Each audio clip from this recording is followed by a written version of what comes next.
কুড়িয়ে পায়, মানে তার মা কে ফেলে দিয়ে চলে যায় যখন সেই মা প্রসব করে বাচ্চাটাকে।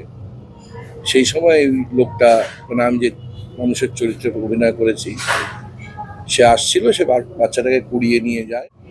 এই আর কি, সে একজন পটুয়া, মাটির মূর্তি তৈরি করে এবং তার একই সঙ্গে বড় হওয়া মানুষ, যিনি একজন মুসলমান,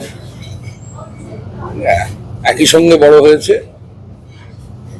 তারপর পরবর্তী ক্ষেত্রে যারা যারা মনে করে যে এরভাবে একসঙ্গে থাকাটা দরকার নেই, উচিত নয়, তাদের রাজনৈতিক ইয়েতে মুশকিল হচ্ছে, সেটা অবশ্য ছবির বিষয় নয়। আমি আমার ভারতবর্ষের অভিজ্ঞতা থেকে বলছি আপনাকে।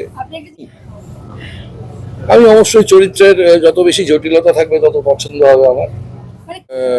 কোনো সাদা বা কালো নয় বলে মানুষ তার এই এই যে যে সমাজ ব্যবস্থার মধ্যে আমরা রয়েছি, সেই সমাজ ব্যবস্থার জটিলতার ফসল বলে দর্শককে বলতে চাইবো যে এটা অত্যন্ত কি বলা দরকার, মন ছুঁয়ে যাওয়া একটা গল্প। সেই গল্পটা দেখুন, এবং সবচাইতে বড় কথা হচ্ছে যে এটা তথাকথিত প্যাকেজের গল্প নয়, সুতরাং সেভাবেই একটা ছবি দেখুন, এটা একটা প্যাকেজ নয়।